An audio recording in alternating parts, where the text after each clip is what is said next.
guys, how's it going? And welcome back to a brand new video. I hope everybody's doing great today because today I've got something very cool to show you guys. I'll be building these 3 medieval style fountains that you can see behind me, and I'm also going to be talking a bit about the build process while I'm building them. Maybe you guys can find some inspiration in these designs, or you even want to build them in your own worlds. If you want to have a closer look at them, I'll have a download link in the video description for you guys. But anyways, enough talking, how about we get right into the builds. So, for the first fountain I wanted to go for a little smaller design made out of stone bricks, since I think this fits the medieval theme quite well that we are going for. I built the fountain walls out of stone brick stairs and slabs, which adds some cool little detail and depth to the build. I also added a nice stone floor to the fountain, as well as a little border around it.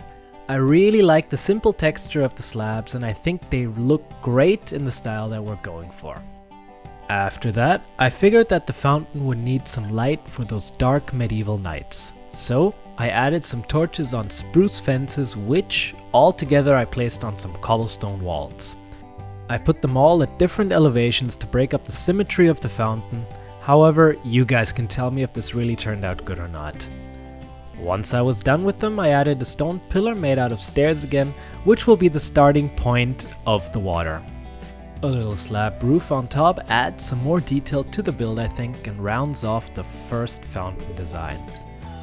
One thing I really liked about this design is how the water spreads out at the bottom and fills up all the spaces down there that we left. But anyways guys, how about we move on to the next one. I guess feeling a little inspired by the stone brick textures I used earlier, I had a go at building a larger fountain with the same palette that I just used.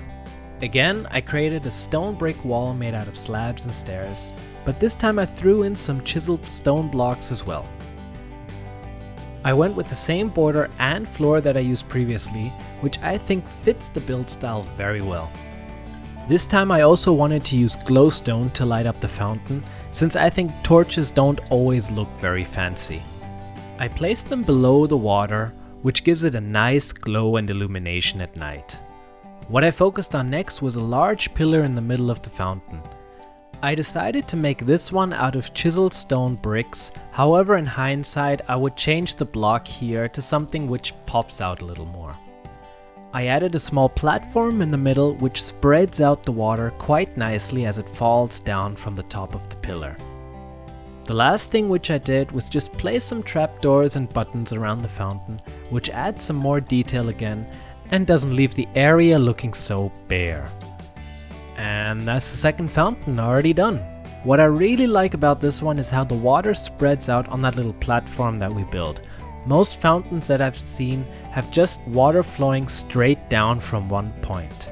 I think having it change its direction or also break up, like in this design, adds so much more to the build and makes it look pretty cool. But enough about this design, let's move on to the final one I have for you guys. So, for the next one I wanted to mix things up a little bit and started building a fountain made entirely out of wood. I'm sure this is probably not the most practical or realistic design out there, since the wood would probably start rotting after a while.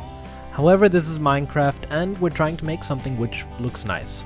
So, I started off by placing down some logs and later ended up surrounding them with spruce stairs and slabs to give the fountain a wall like I did in the last ones.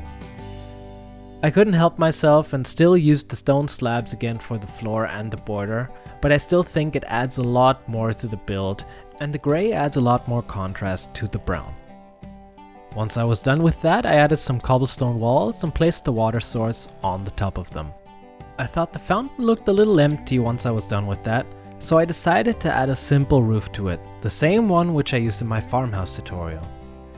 After I completed the roof, I thought it was a good idea to add a bunch of leaves to the build to make it look a lot more overgrown.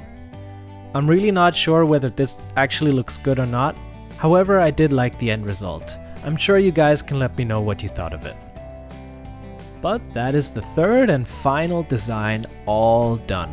I personally must say this is my favorite one, I really like the wood, which gives it a lot more Viking or Nordic feel. However guys, that's pretty much it from me this time. Which one did you like the most? How about just leave me a comment below? I'm always curious about reading your feedback. Also, if you really liked the video, make sure you leave me a like, since it really does motivate me to bring out more awesome videos for all of you. Anyways guys, that's it from me. Enjoy the eye candy at the end and have a good one.